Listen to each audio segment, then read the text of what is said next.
We're not leaving, we are arriving. We have arrived. We have arrived. Arrived. I don't know what it is in Arrived. French. I don't even know what it I is don't in know. Spanish. My language That's what usage it right is now in is my just head. arrived. Arrived. I mean, works for me. Well, hi everybody. Hello, welcome back. Wow.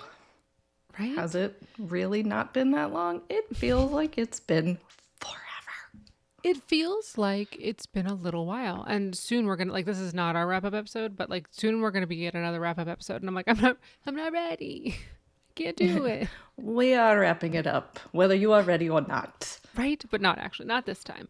But I am excited about this one. And you actually were the inspiration. Catalyst. That's it. You were the inspiration for this episode. Inspiration. Yes, you were the inspiration, the wind beneath my wings. Because I loved how much you talked about the Big Panda Little Dragon, Tiny Dragon, Panda Dragon book. Tiny dragon. Right? Tiny Dragon sounds better than Little Dragon. But the way that you spoke about it really ignited something in me where I was like, I need to read something a little bit better. I'm craving not necessarily change, but something that makes me feel feelings. Right. And not scary feelings, just like a reminder. Right? Yeah. Yeah. So we proposed to do books with a theme of gratitude, right? Which are not as easy to find as I thought. They're easy, but not easy, right? Yeah. It's almost like you don't know until you get into it.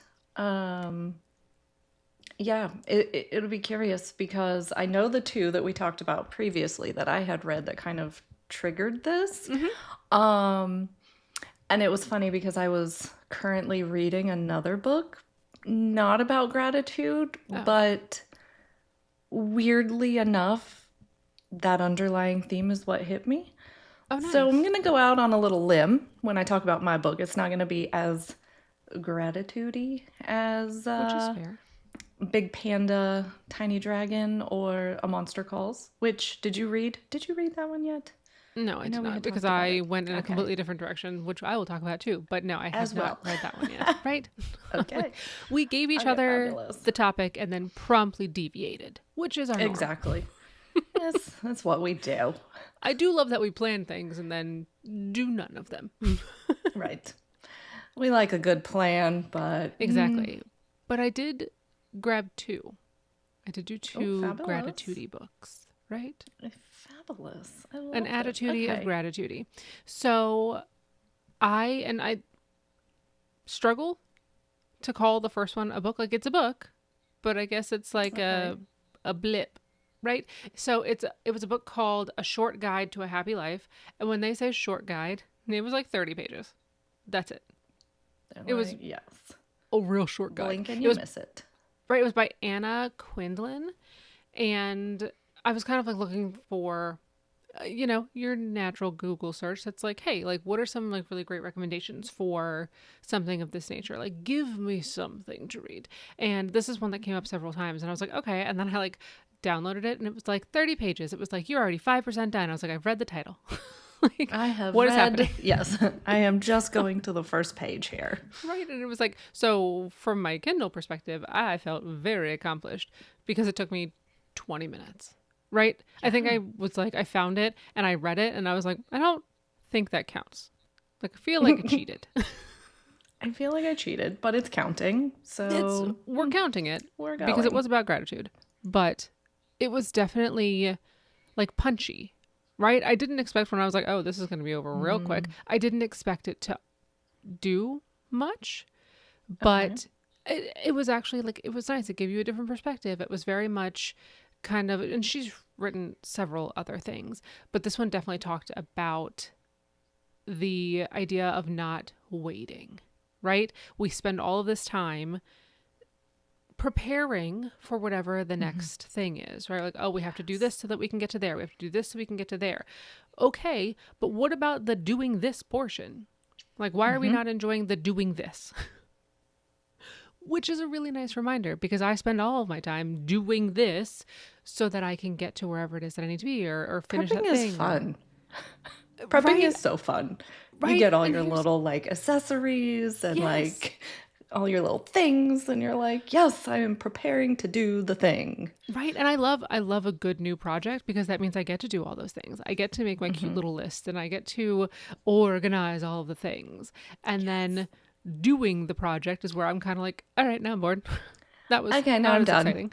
The excitement is gone. Right. And then when I finish said project, I'm like, oh, that's why we did all of these things. But it's that doing the project portion that feels more like a responsibility than something to enjoy. And there will be Yes. things in life that feel like that. Like, I get it, right? We all have jobs. But there's something to be said for finding, we call it hunting the good stuff. Something to be said for hunting the good stuff within that process. Like, yes, I have to go and do this thing. Yes, I have to jump on, a phone call for this thing that I really didn't want to do. But there's something to like good to be said for being like, okay, well, at least I have the opportunity and, the chance to do this thing, or, I get to have this conversation, or I might have learned something new about something. So I don't know. It's kind of reframing the brain, which seemed to be the theme of my reading this week. Okay, very interesting. We'll tell you, in my household, we try to avoid the thoughts about doing the thing. That's all I have. Because you do, like, I love a prep. I'm like, ooh, I need a new notebook. No, you have 30 notebooks. We don't need a new one for this. You're fine. But it's like, okay, and then you're like, oh, now I'm like thinking about the thing, even if it's something I want to do. And we're like, okay, no more thoughts. Like, let's just do. No more thinking. And I get stuck in the thinking. Where, it's one of those where I have a plan for what I want to do for the day. I'm like, okay, I'm going to get up in a minute and I'm going to run downstairs and do this thing or whatever. But then I spent so much time thinking of like the fact that I have to go do that thing that now I've wasted 15 minutes and I could have been done. I need to be on to the next thing. Sorry. Right? We're moving and now on. I'm behind and didn't get to do that thing I said I wanted to do, which is probably why it has taken me so long to complete a single Christmas stocking, which is where we are now. Because I want to do the thing. Like, I love the idea of doing the thing, but sitting down and doing the thing is like, I don't have time. I am feeling the same about Christmas jammies. I have been planning, and I've started a while ago with plenty of time. And now I'm like, I gotta go do that thing. Even though I want to. And it's very exciting. But now I'm just like, I gotta go do it. Now it's a have to. Now I feel like it's a responsibility and not a choice, maybe. I think that's part of it for me, where I'm like, I chose, right? I chose to do the thing. It was my idea. I wanted to. But now that I've made it a thing that I have to do, and now I'm like, well, it's like somebody tell me what to do. Don't tell me what to do. I will decide when I want to do. Right? Yes. But it's me who's telling me what to do. So it was very interesting, that little bit of like, because the author had lost her mother when she was 19 very suddenly. Right. And that's a huge shift. And she was just like, everything has changed. Like, people are spending all of this time not recognizing, like, it's that whole adage of like, what would you do if you knew you only had a year left or whatever? But what about living partially that way? Like, yes, we're not going to go blow life savings because we have more than a year, but that same idea of, why am I waiting? Why am I not just doing and enjoying and all of these things? So that was a very powerful 30 pages. I love that. You don't need a whole book. Like, you don't. Sometimes you just need, like, even like a one sentence. You see those pop up, right? And you're like, that's the reminder I needed. Thanks for that. And there were a couple of one-liners. Like, I'm not a highlighter when it comes to reading books on my Kindle. Not a highlighter. Like, just don't do it. But there were a couple where I was like, I'm going to copy this and put it in my notes app because that was a good one. Right? Like, and I love a book that does that, because I'm like, okay, this is something that I will remember, that I will go back to maybe eventually. But I did take nabbed a couple of quotes just for posterity's sake, I guess. Yeah. When I needed it. Which maybe that was the point of the book all along. I don't know. Who knows? Who knows when things find you? Yeah. I've been having a lot of conversations about the power of now.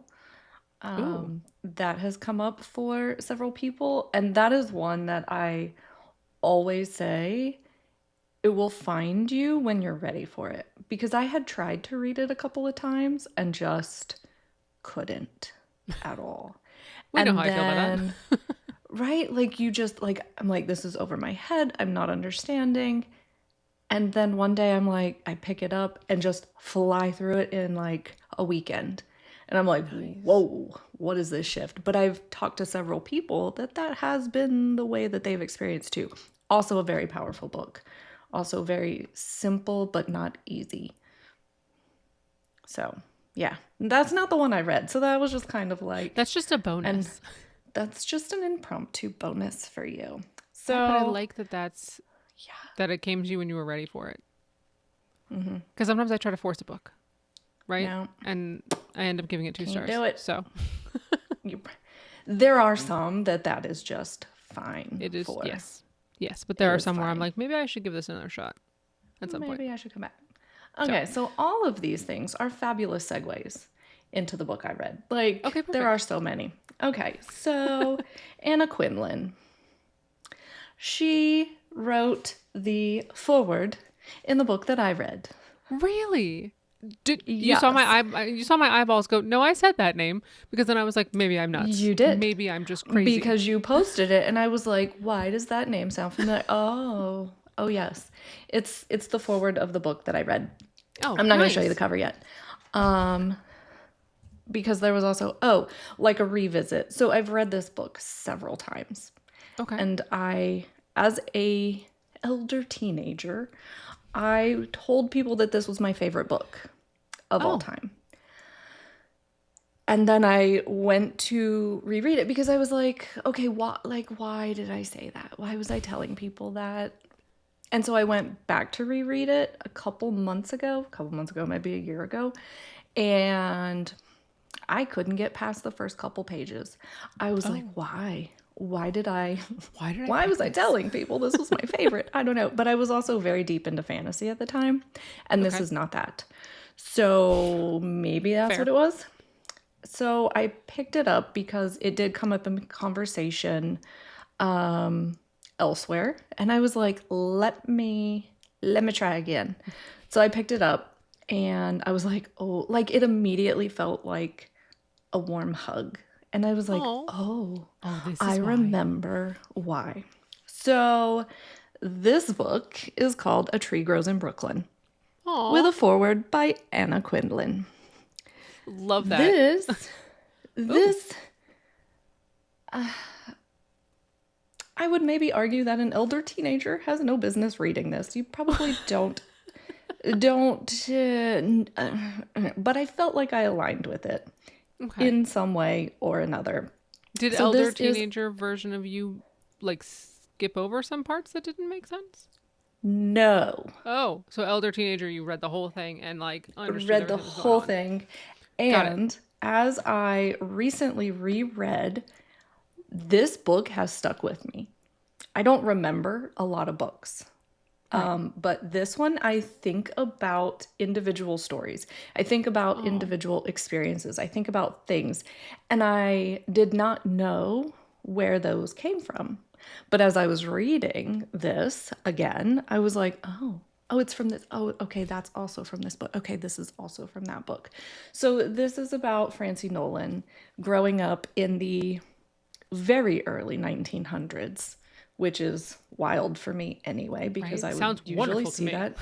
Right? And like, just be like, no, thank you. But she is growing up in Brooklyn, in the Williamsburg Greenpoint area, which is not affluent like it is today. We're back in the very poor days, where things cost a penny and they're hauling junk to try to make ends meet. And it's about how their family survives. But you get different, like it's mostly Francie's story, but we get a lot of perspective about the other people in her family. And where the gratitude hits for me, where that understanding really drove home, was her mom sees their life, sees this, and is like pissed off.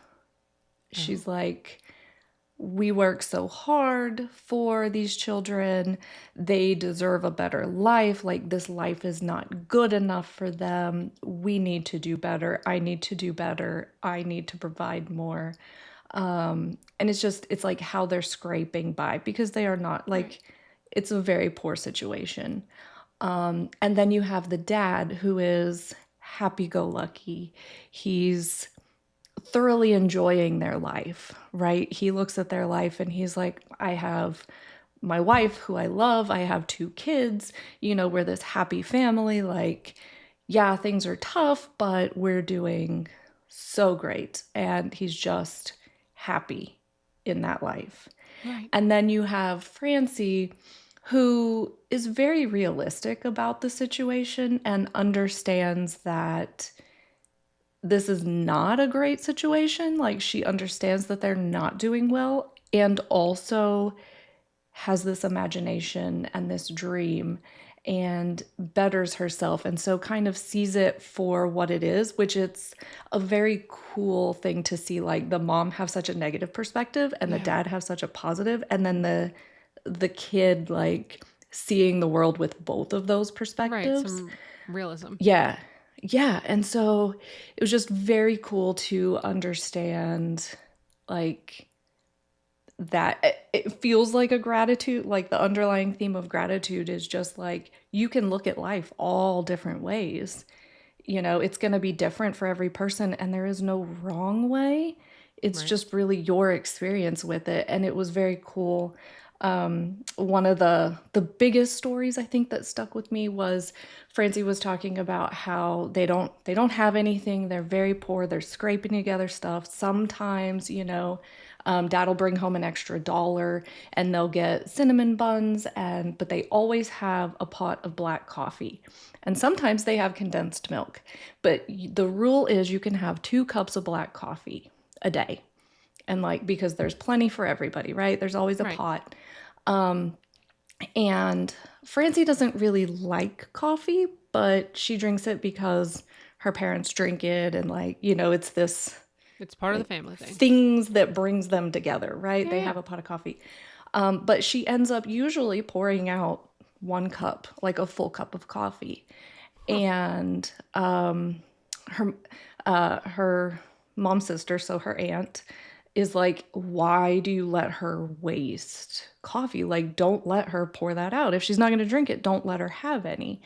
And the mom says, that's a very rich thing to realize that we can waste something. And if that's what she needs, or if that's what she wants to do, like, everybody gets 2 cups of coffee. And if she wants to pour hers out, I'm not going to deny that for her, because I do see it like she's able to waste something. And weirdly enough, like, that story is one of the ones that has stuck with me. Like, every time I pour out like cold coffee, or like you forgot about it and you come back and you're like, I mean, now it's like 4:00, so I'm not going to drink it. I dump it out. I always had that in my head, but I never really remembered where it came from. So not a gratitude book, but definitely like that's what I was picking up on this time around as I read it. And I loved that. And so, favorite book. How old one of is them. the little girl? I call her a little girl, but so she is, we grow up with her. So we get to see her start the throughout. story. Yeah, so we start the story with her. I think she's about 12, but we kind of revisit when her mom and dad met and how she was born, and then the brother was born a year later, and like then we kind of get her story through her perspective growing up. So you're with her from like for her whole life. Okay, cool. Because for some reason I was like, I thought of her as like a little girl, and then all of a sudden I was like, well, maybe she's an adult, and then I was like, I don't know where we are. I don't know where we are. But I can see how. No, it's all of that. And did it resonate the same way when you were a child as it does now? Like when you were an elder teenager, did it still like resonate the same way, or were there different pieces where you were like, oh, now this makes sense? Yeah, I think it was why I felt aligned with this book, and like why I saw myself in Francie's story, which clearly I was born in the 1900s, but not those 1900s. Not those. So like it was kind of like, why did you feel like you aligned with this book? Why did you feel like you aligned with this character? And now going back, I'm like, oh, like not literally like I can see myself in her shoes, but just kind of the theme, Yeah. right? Of The like what perspective. she was looking at, what she was experiencing, what she was feeling through these things, like this little dreamer girl who loved to write and like saw things as other possibilities. And I was like, oh, I think that's what it was. Because I can't, like I said, I don't honestly remember what drew me to it as a child. I really don't. I think it was just what I'm kind of thinking now is like, I was an overachieving child. And I was like, I'm going to read this really thick, like hard book and be great. And like, Well, it worked. weirdly enough, that's what stuck with me. So did I feel the pull of this book this time as I think I did last time? Yes. Definitely drew me in. Also, you know, when we were at the book retreat, one of the ladies there, I was like, what's your favorite book? And she's like, yeah, no, it doesn't work that way. And I'm like, no, gun to your head, what's your favorite book? You know? And she's like, yeah, no. Can't. And now I'm like, oh, I get it. Because No, I I understand. I also like this was my favorite book, but I've also added to my list. So Right. yeah, a lot of things came up for me with this book this time. So a lot of eye-opening Yeah. experiences. And it's so interesting, like, even though, just from what you're mentioning, even though the mother was so negative about things, she still had the wherewithal to notice, the idea that, yes, she could have a rich experience, which is more of a positive thing. Which is actually, So, that's what she wanted for her kids. yeah. She wanted her kids to be better, to have more, but she was like, but also we're kind of stuck with what I'm able to give you and what I'm able to do. And so because of all these other circumstances that are out of my control. So it was Yeah. very interesting to see all those perspectives in one house and yet get this story from this little girl. That It was sounds really great. cool. And honestly, just to be So good. completely, you know, kind of off topic, I do love the cover. Like, you picked it up and it just kind of felt like a warm, like, it just felt, I And I don't know. have to It tell feels like you, something special. this is not even the original cover. There Oh, are that one's several cute covers. though. This is, I think, 75th anniversary edition. Ooh, I like that cover though. So, yeah. Yeah. It doesn't give anything away, but I just thought it was very, like, it No. matches the title. Not all, we talked about this before, not all covers match their titles, and that one just feels like it matches. Well, and we kick off like immediately. You learn on the first page that this tree that they're talking about is more like a weed and it tends to take over the poor areas. Mm, And so she was talking about how you can always tell like when an area was going to not fall, but when an area was going to then become more of a poor area was because of these weed trees yeah. that people just kind of left. And she found solace in this tree on her fire escape. So, yeah, So many little pieces. highly That's very cool. recommend. Yeah, Yes. no Yes. kidding. That is completely different, of course, from the next one that I read. Because I didn't, like, you were very good at finding just different pieces of things that can kind of fit the mold. And I always appreciate that about you. And I strive to do that, just not very good at it. But I read a book called The Gratitude Diaries, and it was by Janice Kaplan. And it's very much a self-helpy book, right? Like, I would take that book and shove it right on my self-help shelf because that's 100% where it belongs. But she basically gets into this, like, you start the book and she's like, so I'm at this New Year's party, and she's like, I'm talking to this other woman who just looks miserable. Like, it's midnight, I get a kiss from my husband, we're at this party, I look at, then this woman is just, there's another woman across the thing, across the bar, and she just looks miserable. And she's like, I don't even know why we do this. I don't even know why I came out. Like, nothing is going well. It has been a crap year. And like, now we're going to start all over again. And so maybe next year will be better. And so she sits there and she's like, okay, like, I get it. There are always things that we can look back on and be like, okay, this is not great. but why is it that we are always, again, it's that concept of waiting, I think was for me. Like we're always waiting to work on these other things. And so she was like, I'm going to basically infuse an attitude of gratitude into every facet of my life. And there were parts of it where I read it and I was like, you are insufferable. Like, this right? is too much. Yes. But that's the point, right? That's the point. And she was like, sometimes you have to kind of overdo it in order to train yourself to think that way. And I think I'm typically a glass half full type of person because I'm like, yeah, well, that sucked, but we got to do this thing, right? It's that kind of thing. So I think I do some of those things, but I appreciated she kind of added the science of things into it. There were certain, she did studies with people and she, you know, talked to other groups of, you know, whatever. And so she basically started with herself, which is a great place to start. And she's like, look, I'm going to do, and then one of my favorite things, she's like, I'm going to find 3 things every day that I'm grateful for. And I'm going to write them down. Cool. I love doing that. I used to do mine in the morning. I used to start my day with gratitude. And I was like, maybe I should try and do it. I don't really think it matters when you do it, night or day, but I appreciate that she did it at night because she was like, that gives me things throughout the day. She's like, and sometimes, and I say this all the time, I'm like, it could just be that like I had a warm cup of coffee. Like that could be your gratitude thing for the day if that's the way the day went. But at least it's something that you look forward to. So she started with that and finding little pieces of gratitude, which we understand. And then she went on and she was like, all right, I'm going to jump into like gratitude in my marriage. She was like, our marriage is fine. She's like, it's good. We, you know, our kids are older, our boys are older, they're in college, they're, you know, or they're getting into college, and, you know, we're just kind of developing a routine. She was like, and I don't think anything's bad, but what happens if I start to like infuse gratitude there? And so she would do things. One of the first examples she gave was that they were driving home after some event and they parked in the driveway or whatever. And she turned to her husband and she was like, hey, like, thank you for driving home, even though it's late and you're tired and, you know, it's snowy outside. And he was like, I always drive. And she was like, yeah, I appreciate it. And he was like, okay. And like they go inside, right? That's all it is. It's not this huge big thing. It's just her being like, hey, thanks for this thing. I appreciate this thing. And then the next day she recognizes that she was doing something around the house and he was like, hey, thanks for emptying the dishwasher.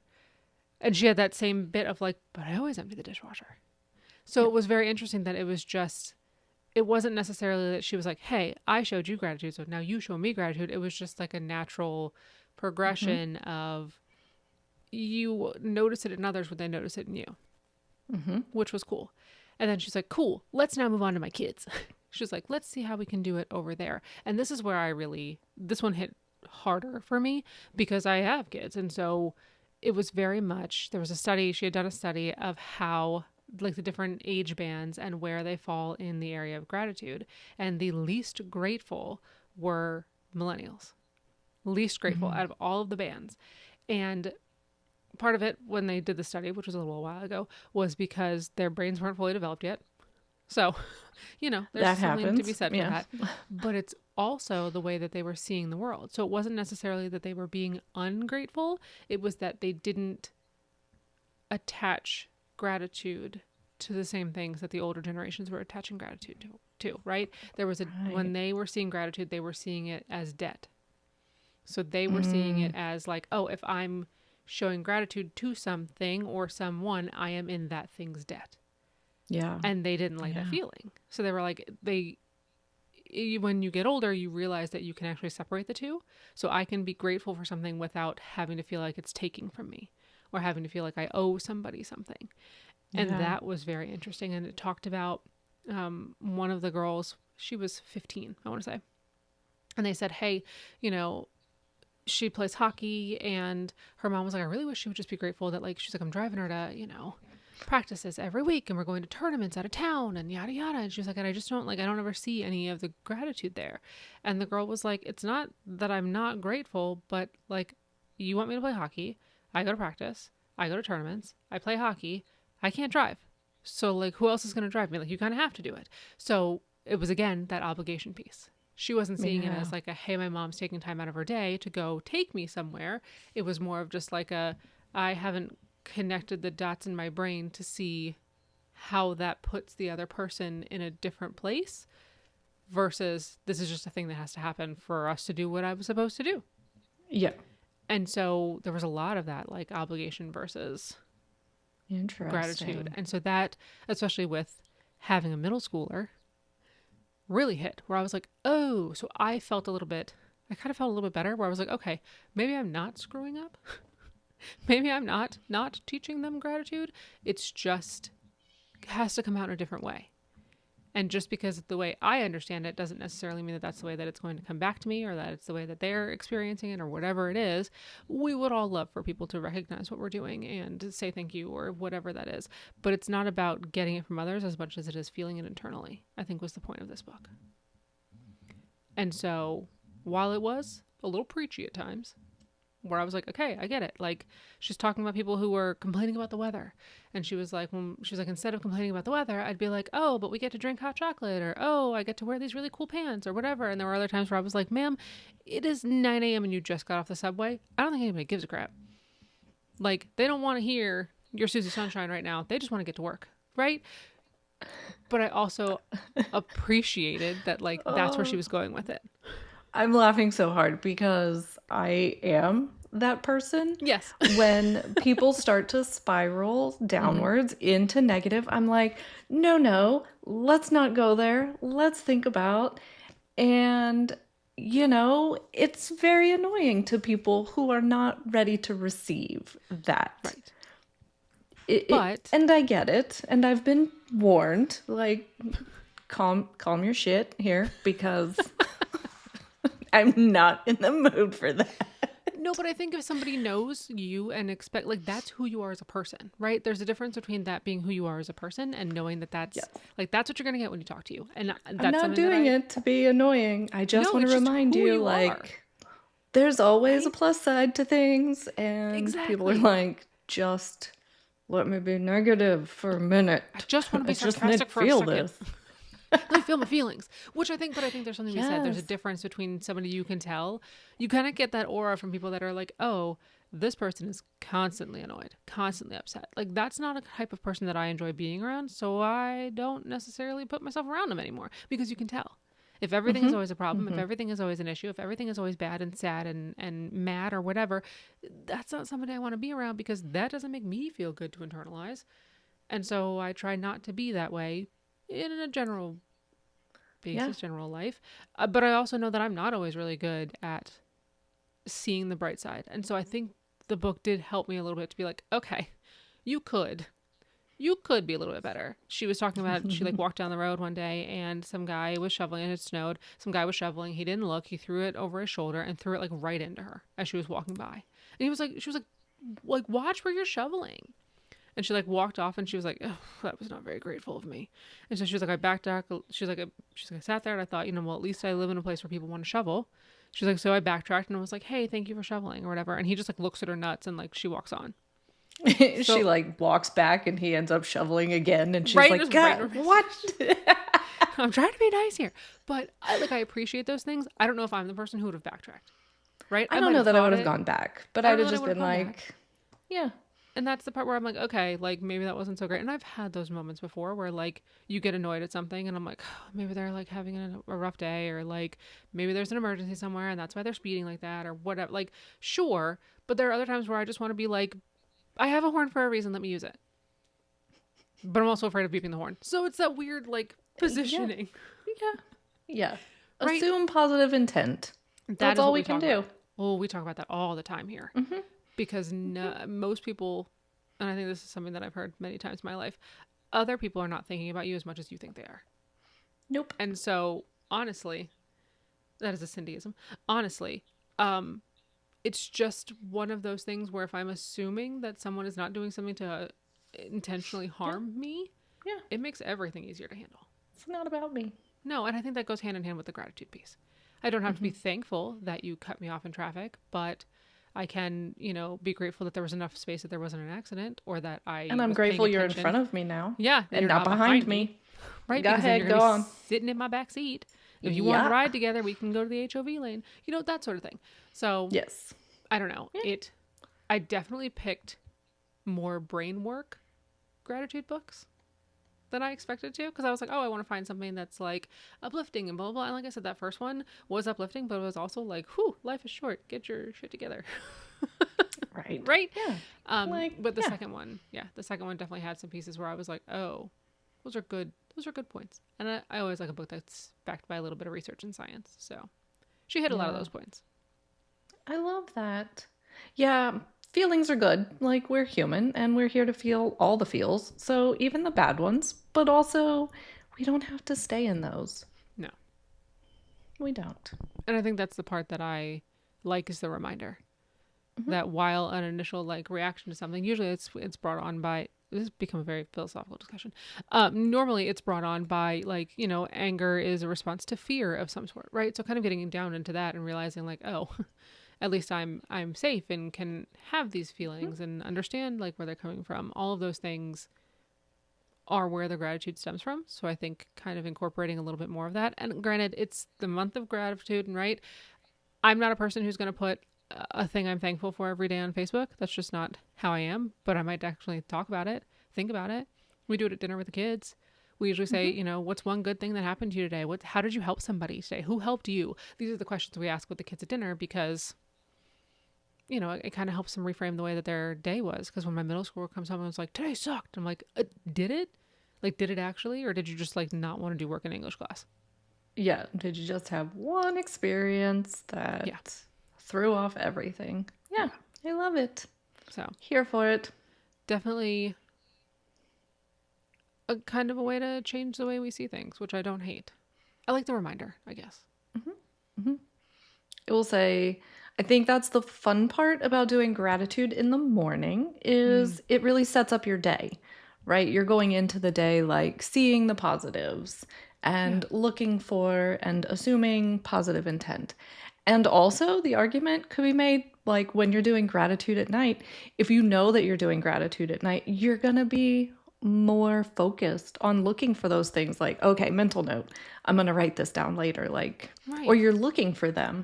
So you're going to have more there too. Yeah, so I can't Here tell you for which it. way I think is better. I've now done them both. But I do think that I want to get back into doing that. Right? I want to be a little bit more intentional about it. I know, like I said, we do it at dinner and that sort of thing, but that doesn't mean, it usually ends up as a conversation, a full family conversation, versus just an acknowledgement. And I think I would like to get back to the acknowledgement piece. And you may have things that maybe, not that they're R rated, but like that are maybe more for you Yeah. and not that you want to share with your kids. Yeah, 100%. Because there are certain activities, and as far as things that happen at work, like my kids don't want to hear what happened at work. They don't care. But I could be like very grateful for something that went through at work, or, you know, a situation that was resolved or whatever it might be. And that's not something that they want to talk about at dinner. Like my 7-year-old does not care. Loves a lot of things. Doesn't care. Care. It's just, Wouldn't understand. it's just going in one ear and out the other. And you're like, this is for me. This is for me. I agree. So I think I need to, if I took nothing else, it was that I need to get back to the things that I enjoy in that way, and living in the now, right? And making sure that I give a little attention to the things that feel like they could be more gratitude filled. Yes. Give it all your attention. I do appreciate that we did this, though. I think it was, as much as I love my little romance stories and my everything else, that fantasy and whatever else, it was nice to kind of take a break and read something with a little bit more feeling, right? I think that's definitely where I'm at in my reading journey. I'm like, I need something a little bit more meaty, maybe. Like, I just need something with a little more substance. Yeah. So totally feel sticking power, right? It's like a nice holiday dinner. Like, that sucker is going to sit around for a while. And that's okay. Yeah. But maybe not like a full self-help, like, preach at me book, but like, you know, stories I can sink my teeth into. There was another one I looked at, that. and I wish I could remember the actual title, but it was a series of letters. It was a gentleman who wrote letters, like gratitude letters for 2 other things or 2 other people or whatever. I might want to go back and do that one, because it was one I looked at, but I might actually want to do that one. And then gratitude has no deadline. It does not have a deadline, but I do think there was another one that I picked up. It was called Theo of Golden. And I haven't started it yet. I literally read it was like a 2025 best pick or something. And I actually read the excerpt and was like, this sounds cool. But it's basically about a guy who goes to a coffee shop, moves into this town. His name is Theo. He goes to this coffee shop, and there's a whole bunch of like sketches on the wall of different people, and he takes it upon himself to take each of the sketches like one at a time and go find the person that the sketch is of and return that sketch to them and be like, hey, this is a sketch of you. He's not the one sketching it, I don't think. We'll find out. And in returning it, he ends up with a story or a lesson or something like that that comes from the conversation with those people. So that's the one that I think I am going to read next, because I'm going to stay on this vein. But I think it was about kind of honoring who we are as people, and I look forward to reading that one. So that will be one that comes up later, but definitely wanted to mention it in this episode because it seems like I'd already done the reading for now you're this on the episode. hook for it. Right? I love it. I had already done the reading for this episode and then still found, I was like, you know what? I think I need to put this one in the queue. I think you're here. Yes. Yeah. I love it. So I love it. Here for it. Yes. Can't wait to hear about it. Speaking of can't wait to hear what everybody else is reading. Is there something along the lines of what we've kind of talked about today that you've read or something that you recommend, since we're kind of on this kick? Happy to have something with a little bit more substance to add to those TBRs. So make sure that you share that with us. And if you haven't liked or subscribed or whatnot, shared with whomever, would love for you to do that as well. Get in here. Right? Get in here. We've only got a few more weeks till the end of the year. Join us. Right? The water's great. And the reading is even better. Right? The reading is fantastic. So, anything else that we forgot for today? I feel like we went through a lot. Heavier episode. We are here for it. Right? Pour yourself an extra glass. And if you feel like you need to dump it out at the end, go for it. You can do that too. That is whatever you need. That's a thing you're allowed to do. So, until next week, happy reading, and we'll see you next time. See ya. It was great to have you join us for today's chat. If you'd like to continue the conversation, provide a recommendation, or simply say hi, pop over to Instagram at wine.read.wine, or leave us a comment on our YouTube channel. We'll see you on the next episode. Happy reading!